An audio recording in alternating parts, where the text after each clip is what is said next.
Former President Barack Obama is coming back to the White House on Tuesday for the first time since leaving office, and he's going to speak about one of his favorite topics, the Affordable Care Act.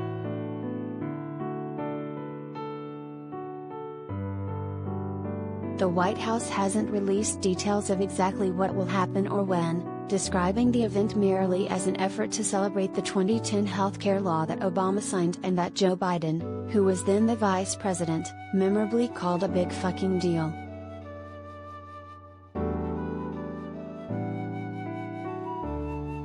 But in addition to touting the law's accomplishments and survival in the face of repeated Republican efforts at repeal, Obama is likely to promote a pair of Democratic efforts to make it stronger.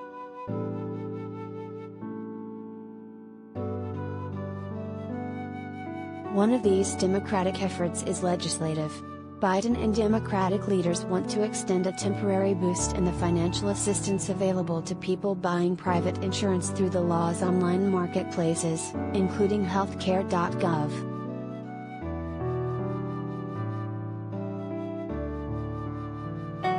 The boost was part of the government's COVID-19 relief effort and expires at the end of this year. The Build Back Better legislation Biden and Democrats tried and failed to pass last year included a proposal to extend the program for a few years, potentially sparing more than 14 million people from significant premium hikes.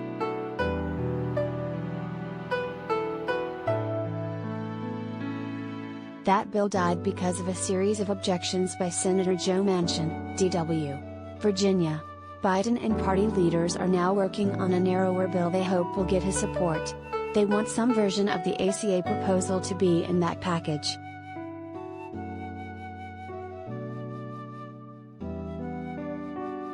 The other Democratic initiative is regulatory.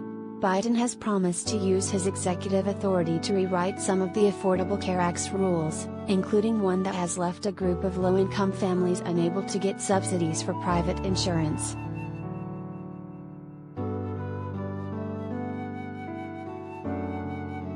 In policy circles, that situation has come to be known as the family glitch, because it affects spouses and dependents of low-wage workers facing high insurance premiums, about 5.1 million of them, according to a 2021 estimate by the Henry J. Kaiser Family Foundation.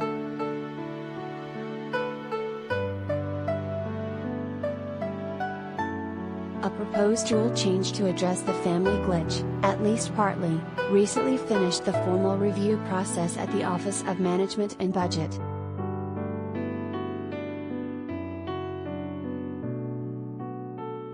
That means the administration is ready to release it for public consideration. That could happen on Tuesday, especially because Obama's presence is likely to give the event extra visibility.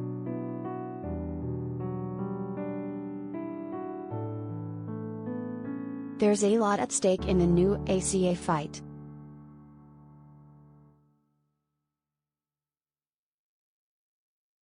Regardless of whether the White House makes a formal announcement about new regulations on Tuesday, it's safe to assume that Obama will use the occasion to remind Americans of the impact the Affordable Care Act has on their lives, and the consequences if Democratic efforts to bolster the law fail.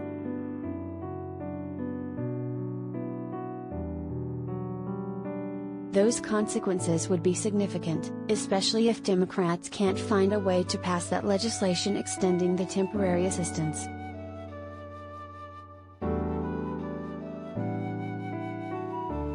As originally written and passed, the Affordable Care Act fell well short of the lofty Democratic goal to achieve universal coverage. Millions got insurance or new benefit guarantees, but millions continued to face high premiums and out-of-pocket costs, partly because the program's financial assistance was less generous than its architects had originally hoped.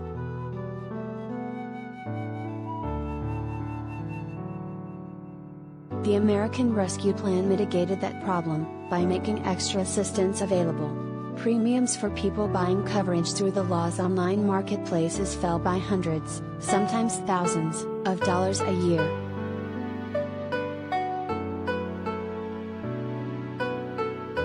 That difference helps explain why sign-ups hit a record high this year.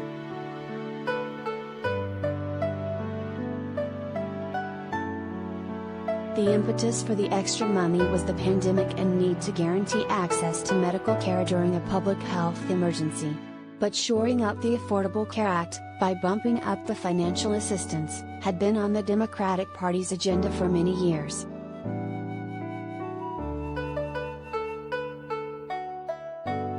Nobody knows this better than Obama, who liked to describe the Affordable Care Act as a starter home and who spoke frequently, including in an interview that appeared in HuffPost, about his frustration that Republicans would not support efforts to bolster the program.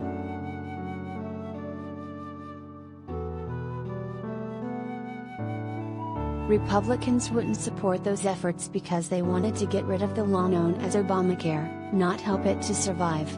And while they mostly stopped talking about repeal following their failed 2017 effort, they continued to criticize the program because of the spending, regulation and taxes it requires, and because they believe it moves the U.S. closer to a government takeover of health care.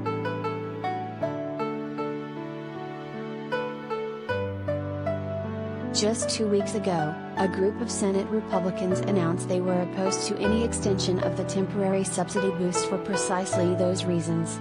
Extending the extra subsidies for a decade would require $220 billion in new spending, the Republicans noted.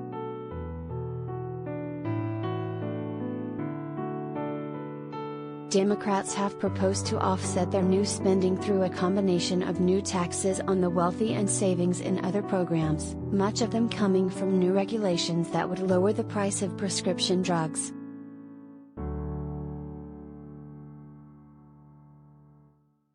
Republican objections won't matter if Biden and Democrats can convince Manchin to support the legislation and include it in a broader spending bill, because that would give Democrats 50 votes in the Senate, enough, with a tie-breaking vote from Vice President Kamala Harris, to enact it through the budget reconciliation process.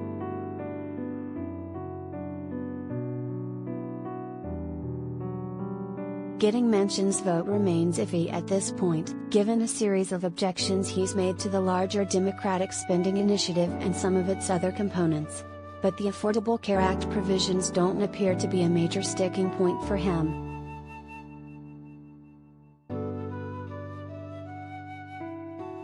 He was a staunch supporter of the Affordable Care Act during the 2017 repeal fight, and many of his own constituents would be among those seeing big premium hikes next year if Congress doesn't act.